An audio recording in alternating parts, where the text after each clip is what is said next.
All right. Well, welcome everyone to the second Analytics in Palliative Care Journal Club. I wanted to start this one by first saying to everyone that is involved with the delivery or support of palliative care, it is an incredibly difficult and important job in the best of times, and these are not the best of times. So I just wanted to start by saying thank you for everything that you're doing. And thank you for letting us be a minor educational distraction in these tough times. I also want to say, and hopefully she's on to hear this, a very happy birthday to Dr. Martha Twaddle, one of our organizers who's just now joining. Hello, Martha. We are today focusing on measuring the impact of palliative care. The study that we're using is the impact of a home-based palliative care program in an accountable care organization, which was featured in the Journal of Palliative Medicine just a couple years ago. On behalf of my fellow organizers, Dr. Amy Kelley, Martha Twaddle, Dana Lustbader, Jana Bull, myself, Leonard D'Avolio, and Caitlin Brennan, thank you for joining the Analytics in Palliative Care Journal Club. Let's get right into it. Logistics. First rule of Journal Club, you can talk about Journal Club. We are all super flattered by the attendance in the first week and the jump we've seen in the second. And I just wanted to make clear that the reason we decided to do this is because as a group of folks straddling the analytics and palliative care world, we thought it'd be great to have a growing community of folks that are data literate, palliative care literate, that can work together on these critical issues. So please feel free to share the fact that this is happening with colleagues that you think might benefit. Second, there is a 4-question survey that follows this session. It comes out via email almost immediately after. We pay very close attention to that as a data-driven group, so please take the time to complete that. One of the questions that we had heard is, what is the relationship between Cyft and the people talking or the subjects involved? So I want to take 1 minute to address that. I think my background as sort of PhD trained in academia is I get a little creeped out when something is billed as educational but has a vendor attached to it. At the same time, I am the CEO of a for-profit called Cyft, which is a company that does advanced analytics for serious illness care, specifically in value-based care. So every issue that we're talking about are the issues that our customers care about, that we care about. But to be clear, Caitlin and I are employees of Cyft. No one else participating here is an employee or is getting paid to be a part of this. This really came about just as a group of people who care about these issues, deciding that this is a thing worth doing. And obviously, because it benefits Cyft and our customers, we volunteered to host it. So I wanted to clarify that before we get any further. We are recording. This will be posted to the Cyft website. And although we disabled the chat, just so that we could keep track of your questions in one place, we will be paying close attention to the questions and answers that come in via the Q&A button at the bottom of your screen. So please fire in your questions, and we try to introduce them at appropriate times. And I think we did a pretty good job last time to getting to all of them, but we'll do our best and see how it goes. So that's the end of logistics. Let's get into why this study.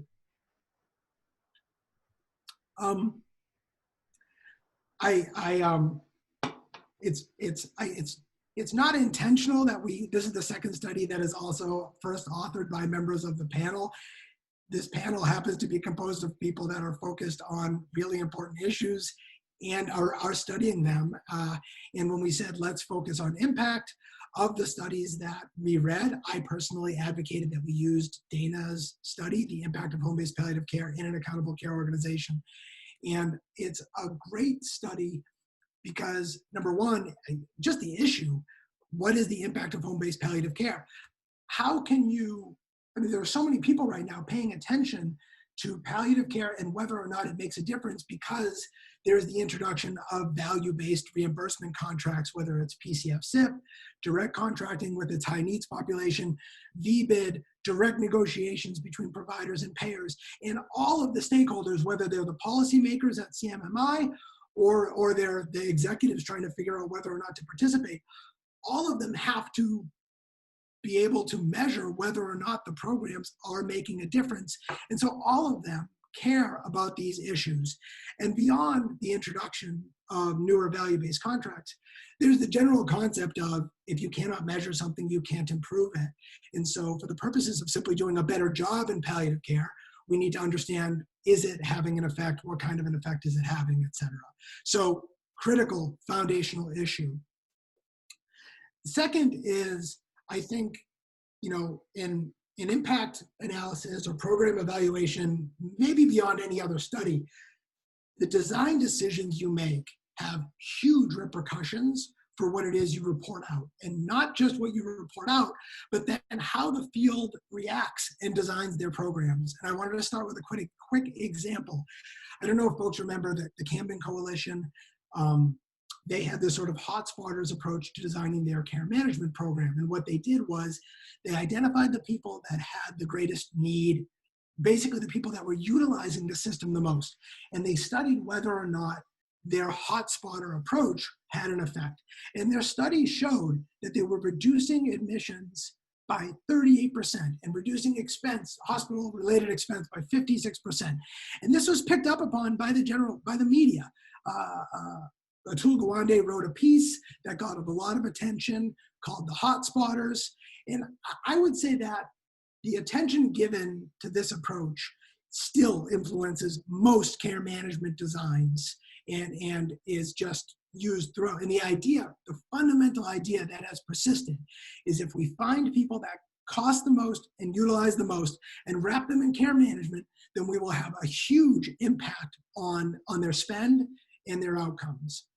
Well, just last year, a group led by Amy Finkelstein at MIT, they studied the same exact program, but instead of using a pre-post design that looked at people before they were enrolled and then their expenses after they enrolled, they used a randomized controlled trial. And so randomly, half of the people got the intervention and half of the people didn't. And what they concluded as a result of just using a different method to study the same exact intervention is that actually no, there was no measurable difference in admissions among the case group and the control group. This is a very big deal, that the way we designed a study 10 years ago would then influence thousands of care management programs. And I will bet that a not insignificant amount of people in this meeting were trained by the Camden Coalition, because there was quite a bit of education then conducted by not just the Camden Coalition, but others using the same model. So huge repercussions.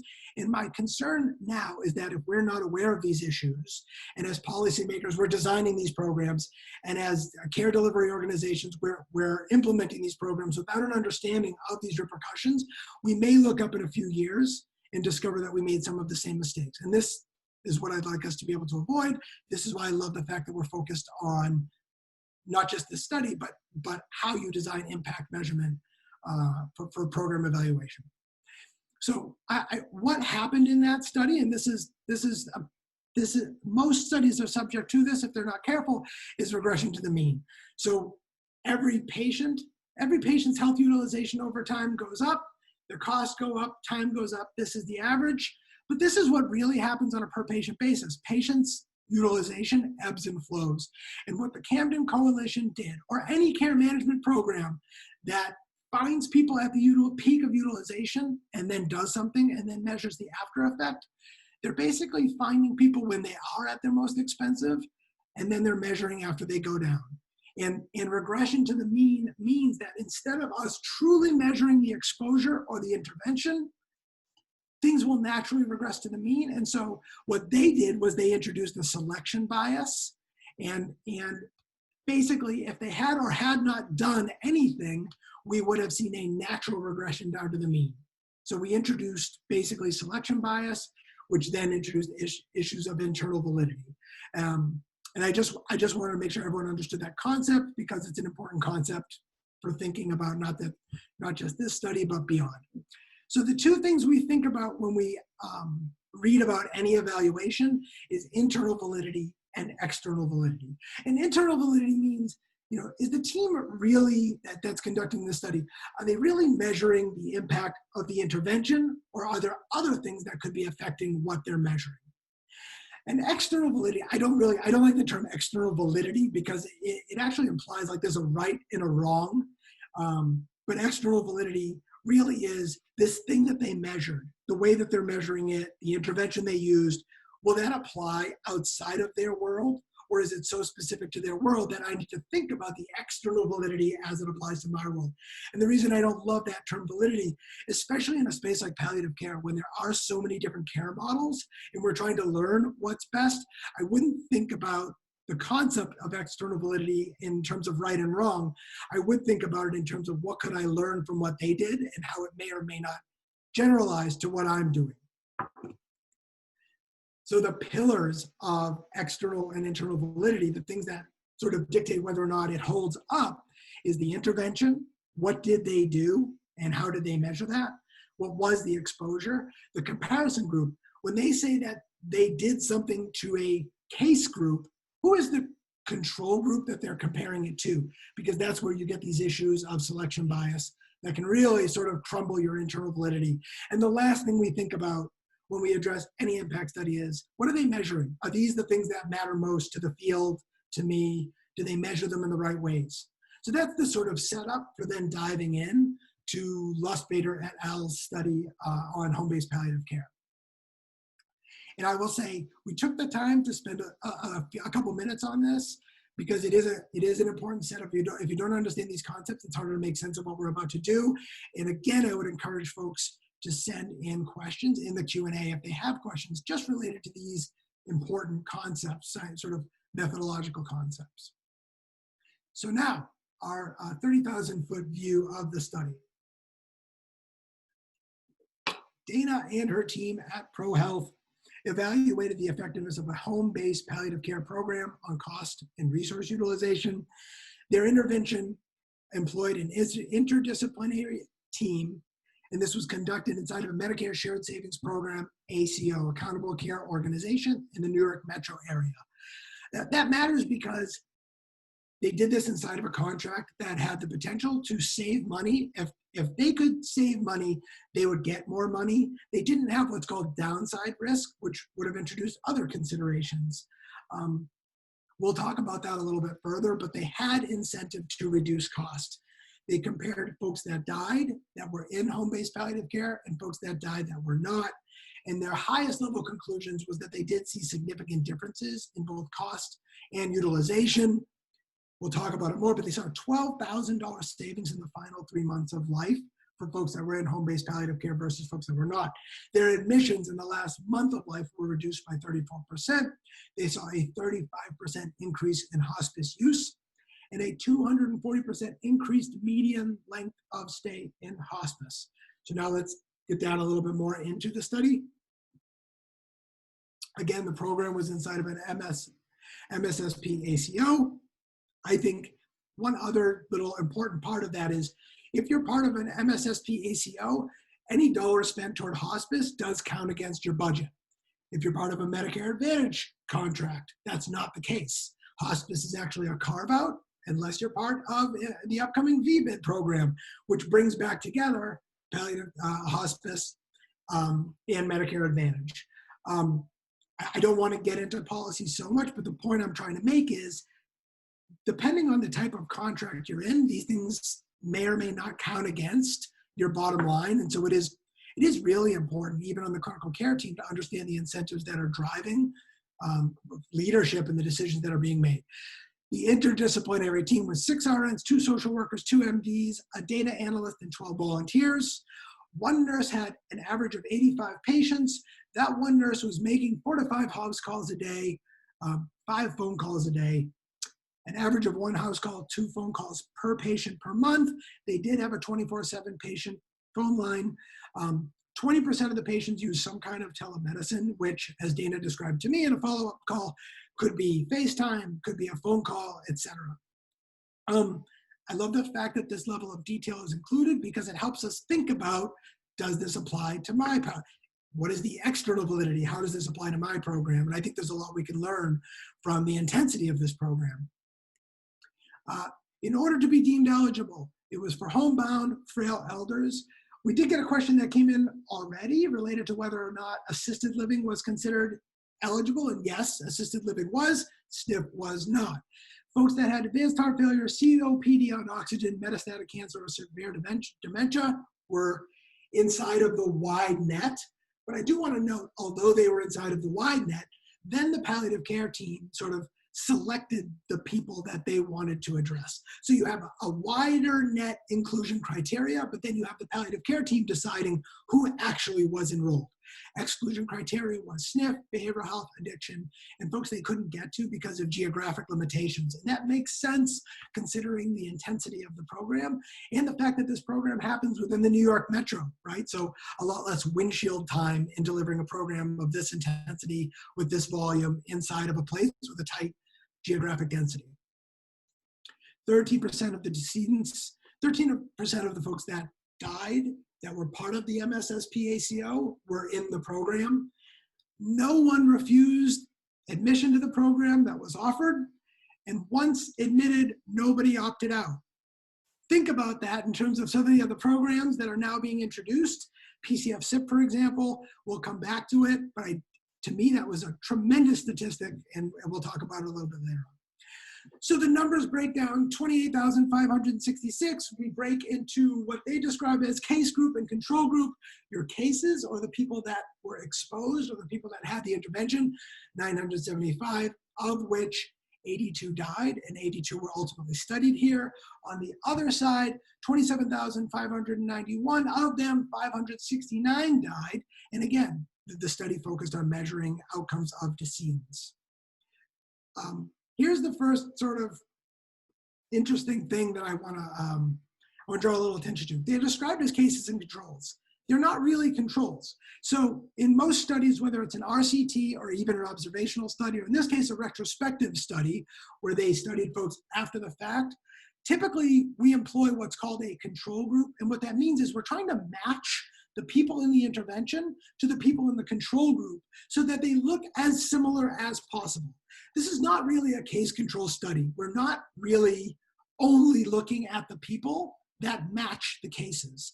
We're looking at everyone that died that didn't get the care. So I think, and the tip-off is if you were controlling, you were controlled for things like age. And you can see here that age is significantly different in the case group than it is in the control group. So I would say this is really a case compare study. And we could talk a little bit more about the repercussions of that, but I think it's important to know that that's actually what it is. The outcomes that they measure, and remember, outcomes is one of these sort of pillars for consideration for internal and external validity and how to interpret the study. The outcomes, they looked at a they looked at an 18-month time period. They looked at total cost of care, and that is Medicare A, B, and C, and D costs all combined, inclusive of hospice because they are Medicare shared savings ACO. They looked at admits per 1,000 in the final month. They looked at ER visits in the final month.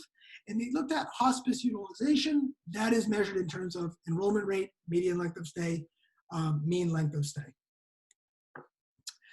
The results that they saw, and this is a table that I took from their study, and I just try to make very clear with the words loss and savings, but the results that they saw, the total cost of care is $10,435 lower in the final year of life. The savings in the final 3 months is even higher, right? So some of the cost equation here is a loss if you're between months 12 and 3, and then a real savings in the last 3 months of life, and even more acute in the last 2 months of life. This is important. This is the other reason we picked this study. This study is among the few that is used by policymakers and advocates of palliative care to say that palliative care saves money. And so it's a really important sort of landmark study to look at for that reason. And I think it's also very important to look at where is the savings introduced exactly. The admissions per 1,000 in the final month of life, 34% reduction, significant. ER visits in the final month of life, trending, not significant, but interesting.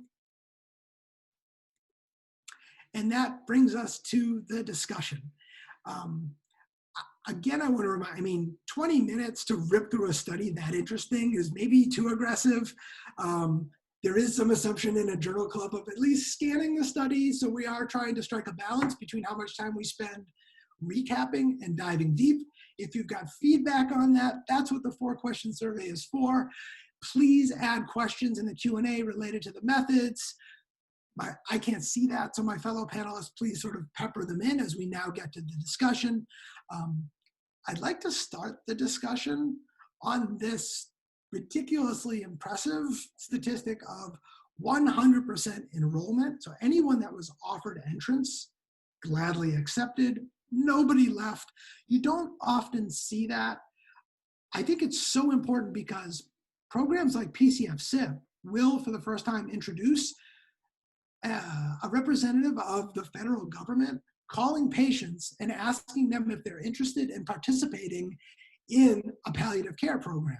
And I don't imagine they will get near 100% enrollment as a result of that model design. So Dana, can you start by telling us how you achieved this and your thoughts about how others should think about it or plan for it or design to get to this incredibly important and significant outcome? Yeah, thanks so much, Lennon. Great overview of the study. So, enrollment or engagement, however you call it, is really the most important piece of a program because it's really the front-facing, it's the narrow part of the funnel, and you've got to get obsessed with it and get it right. And for us, it started with selection criteria. So really making sure that these patients were really sick and suffering in their current healthcare ecosystem. So select the right population that is being failed so that when you call them, they want help. If you call somebody and they're an Uber driver and they're going out to their shift, they really don't want you and you're bothering them. But if you find that 87-year-old who's gone to the ER 3 times and been tortured over the weekend, and you're offering to come and help them in the home and it's free, why would they turn that down? So really targeting the population. Number 2, become obsessed with people who turn you down. I personally would call those people because I wondered why. Why on earth would that 87-year-old with frequent burdensome ER trips say no? And very often we delegate engagement to the lowest trained person on the team, a secretary.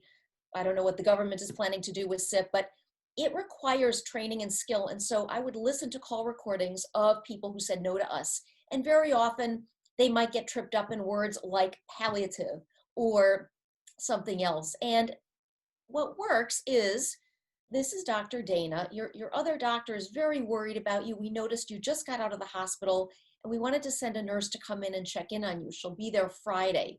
Is 2 a good time or would you rather it be 4? And so it's just the presumptive yes, and it's being very focused on that. Regarding the 0 drops, that I would attribute to 24/7 availability and a meaningful response. If you call us, we're going to respond. And so if you get that kind of service and you like your nurse Mary and your medications are renewed, and we never say no because we are there to fix the broken healthcare system for you, you're not going to drop out. And so we really took it very seriously. So there was a culture of extreme accountability on that.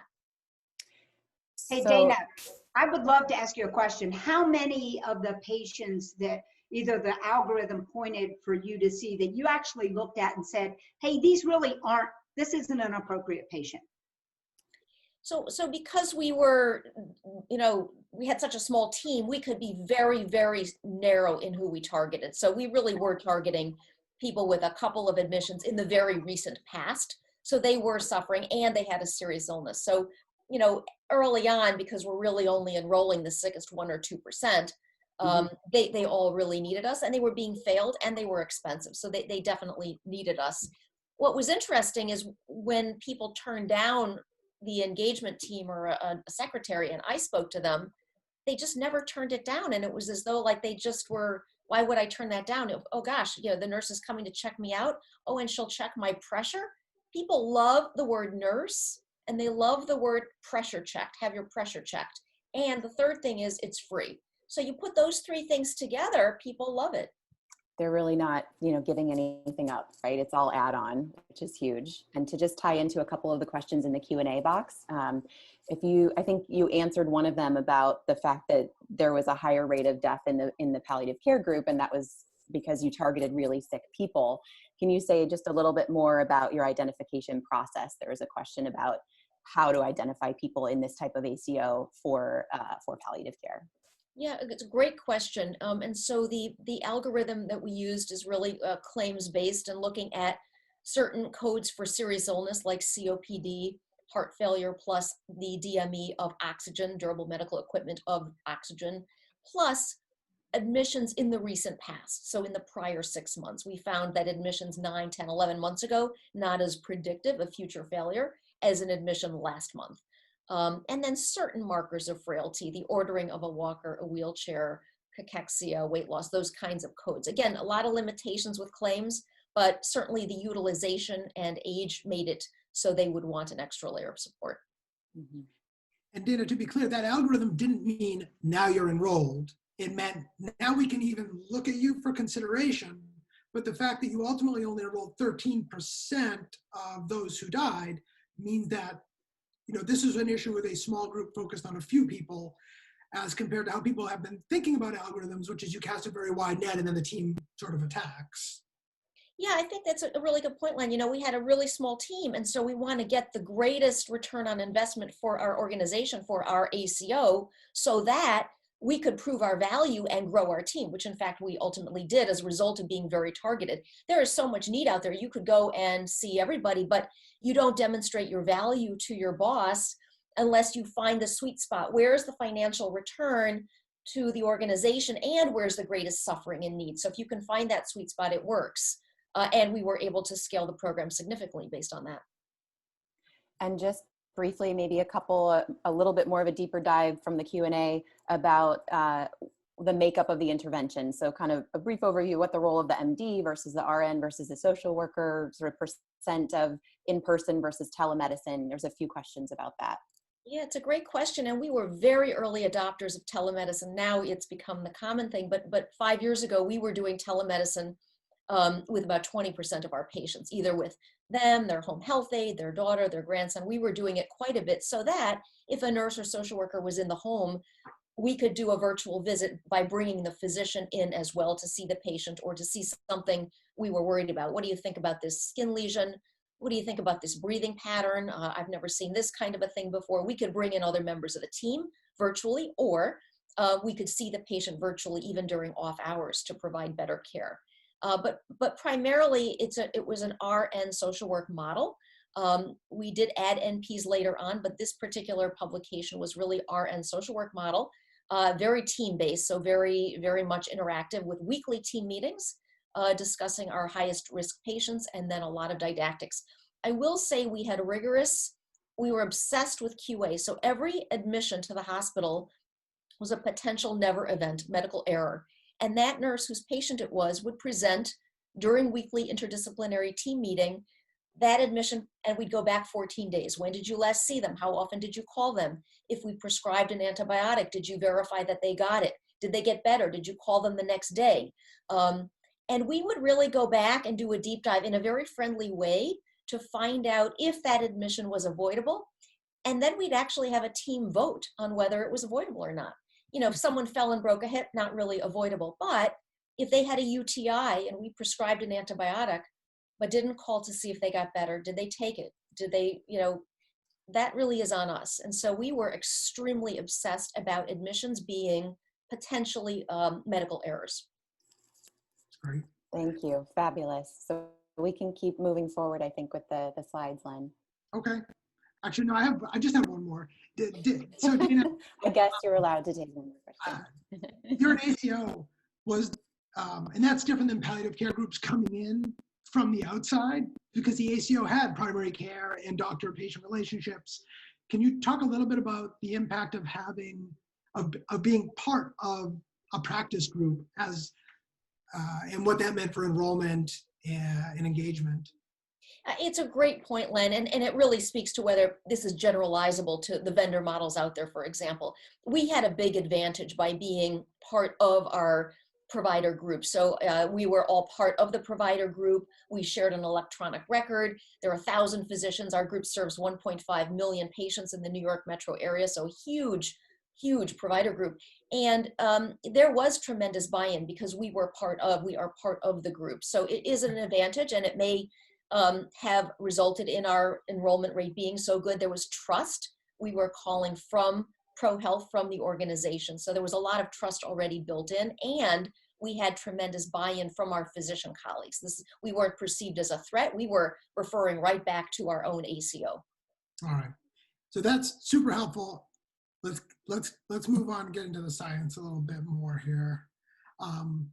Okay, so I wanted to talk a little bit about this idea, really the repercussions of case control versus case compare, which really isn't a thing, right? I think it's case control versus probably what researchers, health services researchers or epidemiologists would call case control versus more of a descriptive analysis of what had happened.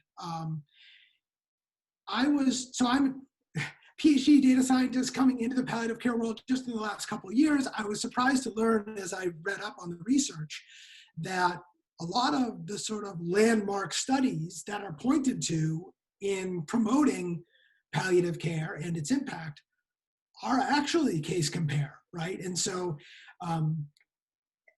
case compare, it's not calling into question whether or not, Dana, your team had an impact, but it does introduce issues of selection bias, and it's a strange foundation to continue to build on, as opposed to sort of go back and do something that's a bit more rigorous. So what we did was I followed up with another team that also had a what I would call more of a case control study, and we spoke to Bristana Kaufman and David Anderson, both out of the Duke Margolis Center for Healthcare Policy, and Janet was also part of this study. It's another study that is also measuring the impact, and they also used a case sort of compare design, and it was interesting. We asked why not just look at people that look a lot, why not match? Why not look at people that look a lot like the people you intervened upon, instead of just taking everyone that died that wasn't part of the study? And a great quote that I have permission to use from David was, we thought that in pulling several million Medicare beneficiaries, it would have been enough to find individuals with similar characteristics. In other words, a match. We were wrong on that assumption. And so this comes down to the fact that when you cast a wide net with an algorithm, like Dana's team did, and most teams do, but then the clinicians hand pick the people that they think are going to benefit the most, the clinicians are observing things that are not represented in data, or at least in claims. So they are biasing their selection to the group they are convinced will benefit the most. And then you try to create a control group, but there is nothing that gives you that same comparator. And this is, in other words, they just couldn't do it with claims. So I just want to put out that that's what happened. And I want to sort of, it's not just what happened there, but it's what happens in several studies that are the foundation for arguing that palliative care saves money. And the reason I think it matters is because I think it's a nightmare scenario to look up in a few years and have a clinical trial call that into question. Or it may be that we're leaving money on the table and saying that it only saved 10,000. It could be that the group of people that died in the control group were not as sick. So there could be even more money saved if they were more acute compared to the folks that you intervened upon. It could be that savings is $20,000, but we don't really know, and we can't really say without reducing selection bias. And so I want to sort of open that up and see what my fellow panelists and even the audience thinks about that via the QA. Amy? I mean, you've studied these things. You're a methodologist. Thoughts on what we do about this, or whether am I making too big a deal out of this? I absolutely think that it matters. I think as a field, we've gotten into a tough place because there are a lot of studies showing benefit of palliative care. There's a tremendous face validity, as Dana described. If you get that phone call saying, Nurse Mary wants to come check your pressure, you're like, yeah, sign me up. You can't say no to Dana when she's on the phone, right? but so we've gotten to a place where it's ethically challenging from an IRB perspective to put people into a randomized control group where they do not receive this evidence-based intervention. And yet our existing data systems don't collect the measures we need to really compare people. I've always been a big advocate of measuring functional status, and cognitive status in some way that is consistent across all of our patients in all of our healthcare settings so that we could do a better job of matching. Those are a couple of the measurable characteristics that we as clinicians see and say, this person is a good candidate. Perhaps harder to get to, but we know it matters a lot, is caregiver involvement, caregiver strain. You know, what is that social situation that the patient is living within? But until we get those things measured in a consistent way across our data sources, finding those proper controls is going to be really challenging. I don't know, Caitlin, if you have thoughts. Sorry, who'd you say? You, and I interrupted you. Good, I was about to say. I think the other thing I would add to what Amy said, I totally agree. And I think the challenges here that you've laid out are very clear when we sort of implement a program and we want to evaluate it after the fact. Thinking about how to design something prospectively, whether there's randomization or not, also has challenges. You know, we know the clinical world can't always sort of wait for the research world to catch up when we need to implement something quickly, or it more quickly than maybe research can take, as well as just this idea of funding and, you know, being able to pay for these types of evaluations and so forth. So I think the more that when teams are going out to implement these types of programs, the more the worlds can intersect, kind of like the idea behind this journal club, you know, the clinicians and the data scientists, or the researchers and the clinicians being able to work together to sort some of this out will really serve us well down the road as we're trying to evaluate evidence. And then I think the only other thing I was thinking as we were talking here is that this, I think, highlights the importance of all of us when we're reviewing the evidence, that we make sure we really pay attention to the methods sections. I know we often will just go right to the results and say, well, what's the bottom line? What did they find? And I would sort of posit to everyone here, let's just remind ourselves to go back, make sure we read the methods, make sure we understand what those threats to internal and external validity were, and how much confidence we can put in the results and to our own programs that we're generalizing to.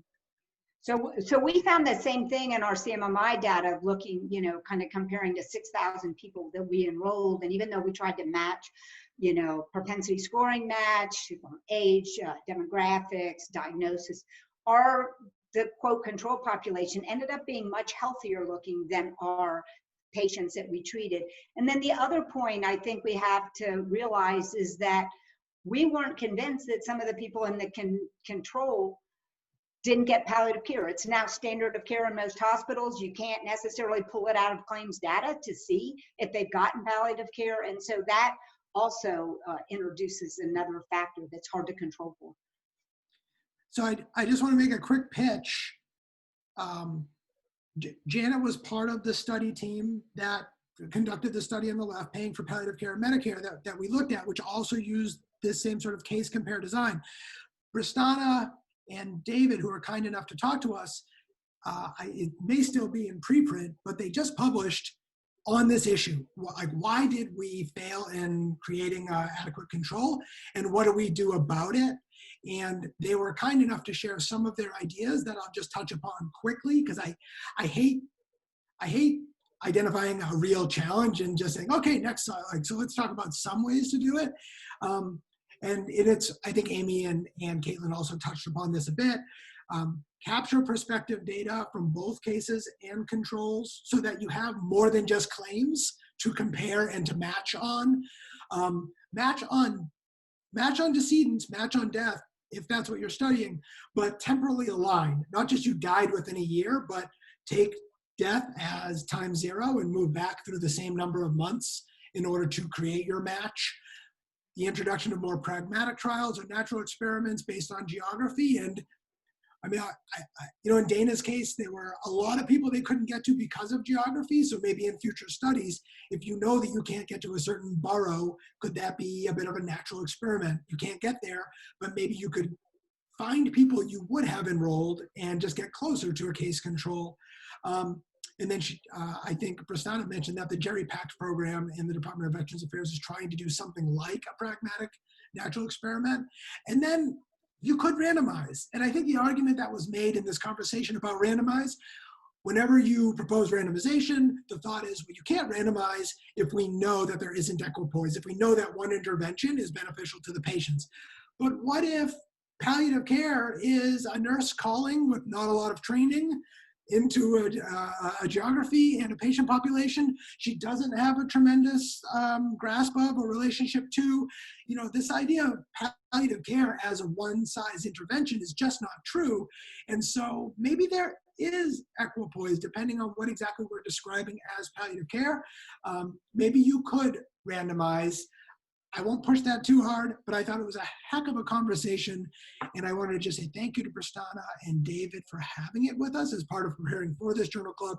You should read both studies if this topic interests you further. Do folks see a Q&A that we should hit on this one a bit, or should we hop to the next subject? You can keep moving forward. There's a couple questions that came up that our slides are going to be covering. And I'll just say one more thing about randomization that sometimes works and is more palatable than refusing people the intervention at all, is that you give it to them later, sort of a time series type of design. So just to plant that seed. Great. Next then. Okay, the financial ROI. Look, there's more to palliative care than a return on investment, but oftentimes there is not more to whether or not an organization will invest in palliative care than whether or not it has a financial return. So it's important. It's the reason it was studied. And I just want to talk a little bit about ROI. Cost savings is different than return on investment. So what I did was ask Dana, what did it cost to do this work? And the easiest way to think about that is a per member per month cost, which they track. And the per member per month cost of treating a patient is $330 for this intervention. It's not hard to calculate then what is not only the cost savings, but the return on investment of enrolling someone into this program. And when you see a line where you're losing money before a certain period of time, and then saving a lot of money later, then it helps to do the ROI on a patient enrolled for longer or a patient enrolled for a shorter period of time near the end of life. When you calculate the return on investment of a patient participating in this program, the reported year one savings is $10,335. So if you just take $10,335 in savings and you look at what it cost, you get a return on investment of 2.6 to 1. And if you're asking a health plan if that's a good return on investment, I think the answer is we'd love to see 3 to 1, but sure, 2.6 to 1 for a program that we think helps patients, that's a thing worth doing. If you ask CMS, I think the goal there is really cost neutral and it helps patients. So different ROIs mean different things to different people. Now, when you dig in a little deeper, you know, an average is really the mean, and a mean is a measure of central tendency. And when you see a mean that is very different than a median, which is, you know, a mean takes up all of the days and then sums them and then divides them by the total number of reported days. Well, median is different. It lines up every reported outcome and then looks for the middle. And the reason that matters is it basically allows outliers to not affect the average so heavily. Well, the mean length of stay in this program is not more than 3 months. It's actually closer to 2 months. And so if we draw the median length of stay as, in my opinion, a more accurate measure of more or less how long people were in the program, the return on investment gets even more dramatic, right? Because if you're in for a less period of time, that's less money you're spending. And if all the savings happens in a very narrow window, it boosts the ROI. And this is crazy to me, just to break this down and to look at it. And I think it's very important. If someone is in the program for only 2 months, you're only spending $660 to care for that patient. And the reported last 2 months of savings is even higher than the last year of savings. It's $11,230. That is a return on investment of 17 to 1. Those types of return on investment do not exist in healthcare, except for maybe like, after the fact recoding exercises that don't change care, but change how you get paid. So this is really important. And I just wanted to tee this up so that others can talk about the repercussions of this.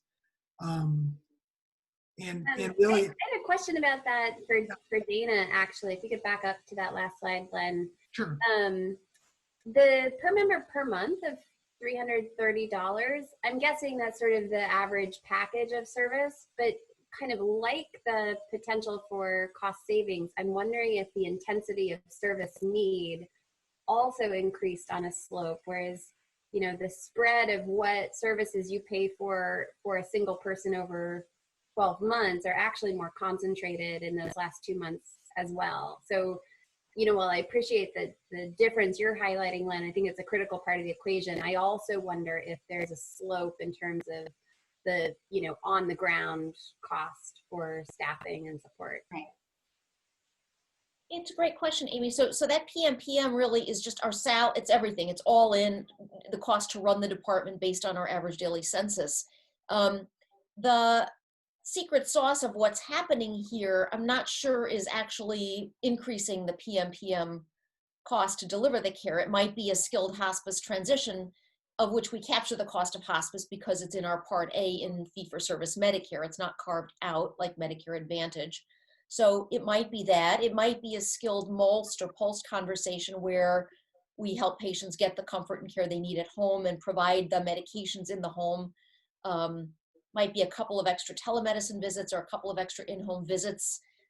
Certainly, gas and that kind of stuff, which we pay for it, and that's included in the PMPM. To your point, might be a bit higher, but we were tightly geo-mapped, and so I'm not sure it would really drive up costs, but I hear what you're saying, and it's a great point. Is there higher care intensity where instead of 330, it might be 350? But it wouldn't be substantially higher because a lot of our interventions were 24/7, were built-in costs that we'd have no matter what.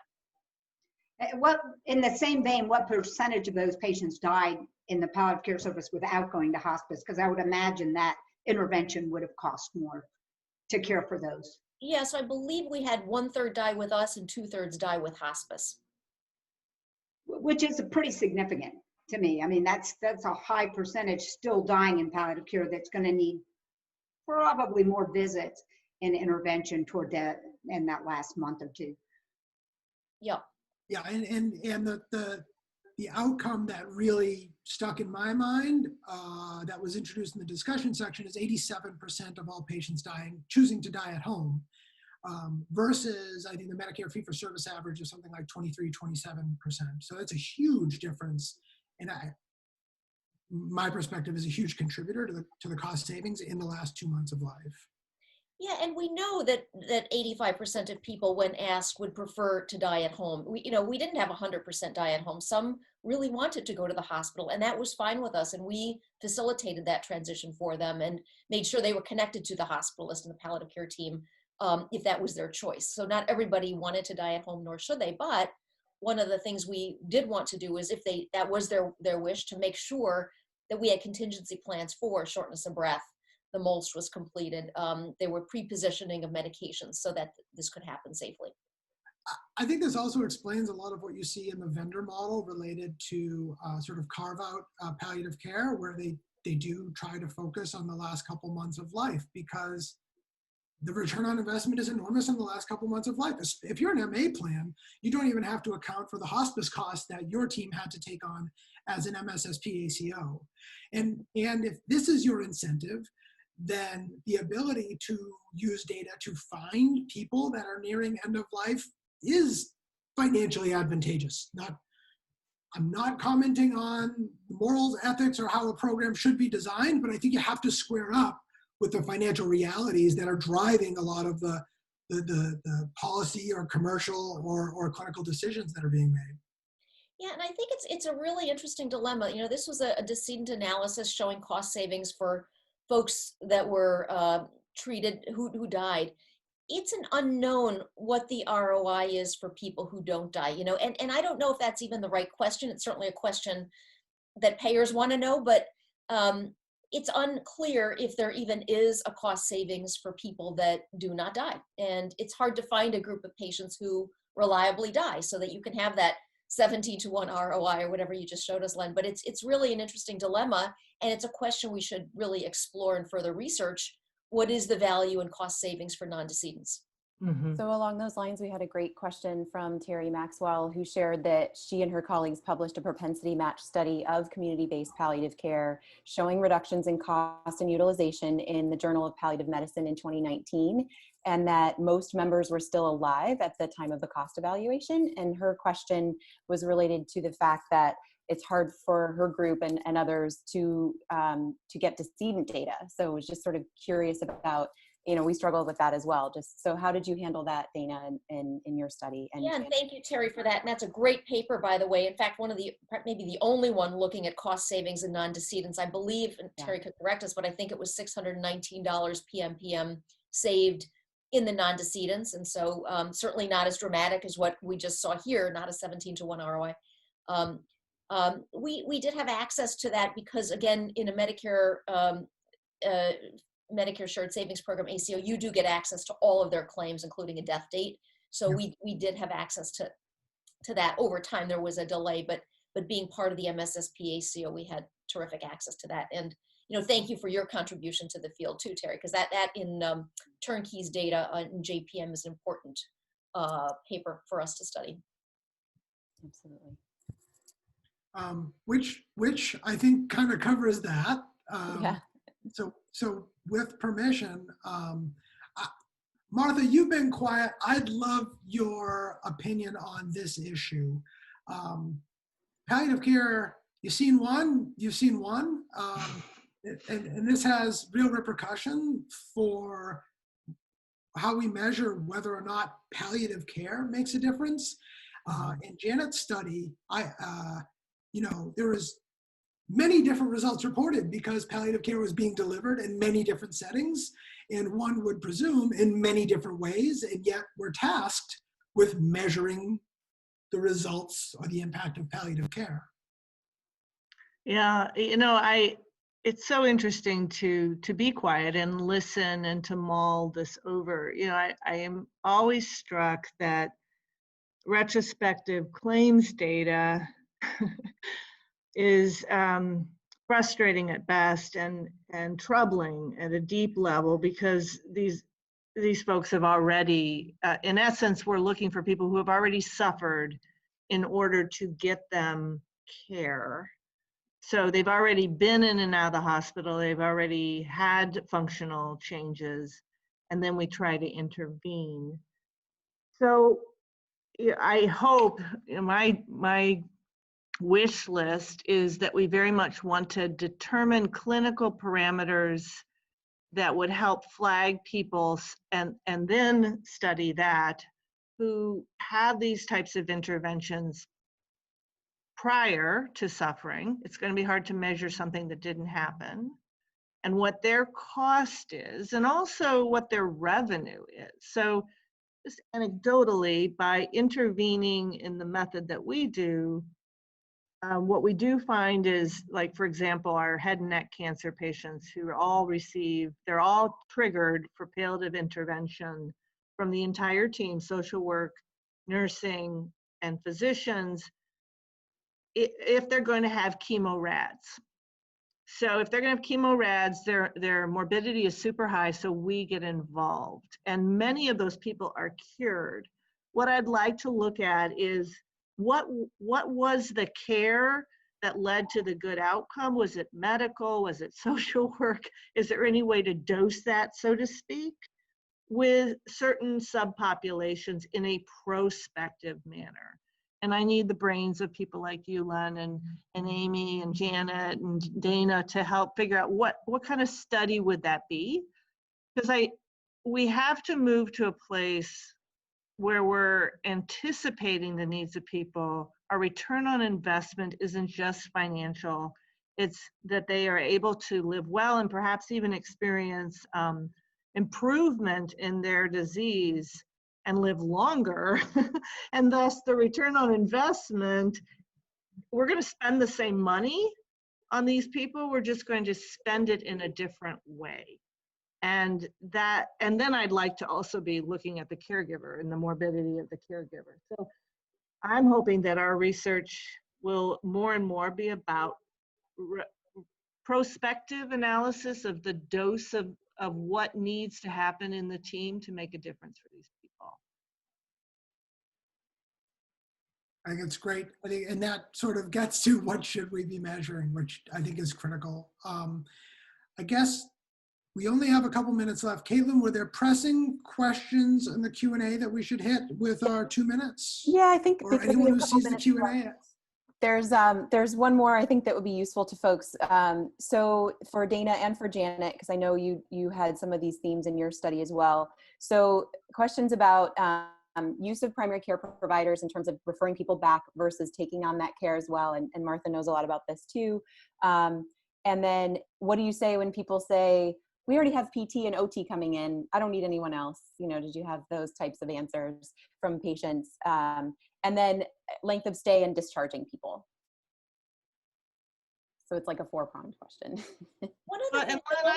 I would jump in to say, you know, one of the measurements that we would very much like to explore is uninterrupted days at home. And your point, Caitlin, about PT/OT, you know, one of the problems that we see is that when people utilize the Medicare Part A home health is when that ends, the whole care plan then starts to dissolve. Unravels. Yeah. Yeah. So there has to be some sort of longitudinal care management approach for these folks that avoids, again, suffering. Absolutely. And hardships where when people say, you know, I'm covered because that service ends, you know. Just real quickly in our model, it was very different than Dana's because we end up discharging probably 30%. So that's because, you know, we get them tuned up after their hospitalization and they really don't need us. And I think that's going to be more of what we see in the SIP model, where we may not get the patients that are the sickest of the sick, but in spite of that, we had a 60% one-year mortality rate, which is a really high rate. The other prong of that question was we consider ourselves a co-management. So we work with the primary care docs, the specialty docs to help manage that patient. So we did not take over care. I think, Dana, you kind of did the same thing there, right? Can't remember what the other questions were, Caitlin. But. No, I think that covers everything really well. And just a final reminder that an evaluation will be in your inbox shortly. And we're just delighted to have everyone join. And thanks so much to all of us on the panel. And great study, Dana. Thank you so much for bringing it to us. Wonderful. Thank you. Great discussion. All right, we'll see you at the next one. We'll send out news of when that is as soon as we decide when it is, but probably in a month or so. Thanks for all the participation in the Q&A as well. Take care, everybody. Thanks for joining. Bye-bye.